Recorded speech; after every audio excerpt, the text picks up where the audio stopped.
মানুষের জীবনে কখন কি ঘটে যাবে আমরা কখনো বুঝতেই পারি না, তাই না?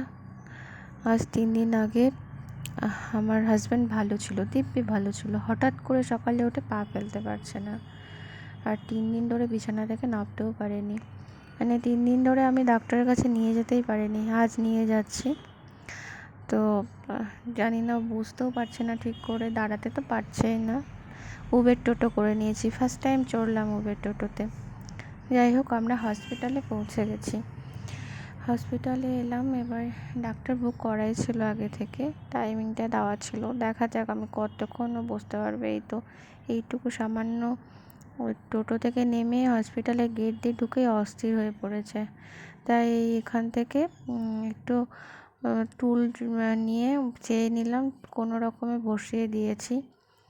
লিফট দিয়ে উঠতে হবে, তো কখন লিফট আসবে সেইটুকু, মানে 1-2 মিনিটও দাঁড়াতেও পারছে না, ঠিক করে বসতেও পারছে না, খুবই কষ্ট হচ্ছে।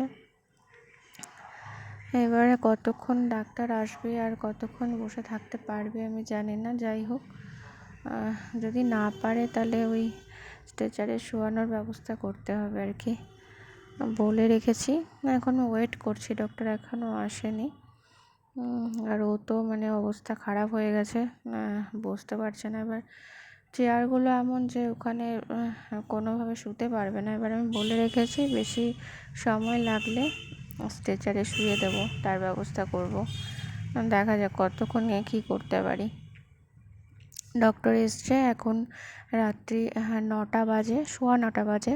ডক্টর দেখানো হয়ে গেছে, সঙ্গে সঙ্গে এমআরআই করতে দিয়েছে। তো এমআরআইয়ের ঘরে আমি ঢুকিয়ে দিয়েছি, আর বাইরে আমি ওয়েট করছি। ভেতরে ওর মানে এখনও ঢোকায়নি, মানে ড্রেস চেঞ্জ হচ্ছে এখন, ড্রেস চেঞ্জ করে ঢোকানো হবে। তো ডক্টর বললো, সব কিছু শুনে বললো যে এক্ষুনি এমআরআই করতে হবে। তাই আমি আর লেট করলাম না। অলরেডি আমি 3 দিন লেট, 3 দিন আমি নিয়ে আসতে পারিনি। তো আমি আর লেট করব না, ওই জন্য আজকে রাতেই করিয়ে নিচ্ছি, যত রাতই হোক। ড্রেস চেঞ্জ করানো হয়ে গেছে। এবার ওকে এমআরআইয়ের ঘরে ঢুকিয়ে দিলাম। এখানে এই ঘরে আমাকে অ্যালাউ করলো না, অনেকবার রিকোয়েস্ট করেছি। যাই হোক, এটা মানে ওদের ফর্মালিটি। এখন 10:30 বাজে, ওয়েট করছি, এখনও হয়নি। দেখি কখন হবে। বলেছিল 1.5 ঘন্টা মতো লাগবে হয়তো। যাই হোক, হয়ে গেছে। এখন 11টা বাজে। আমি কোনো রকমে ওকে ধরে নিয়ে টোটোতে তুললাম, এখন বাড়ি ফিরছি।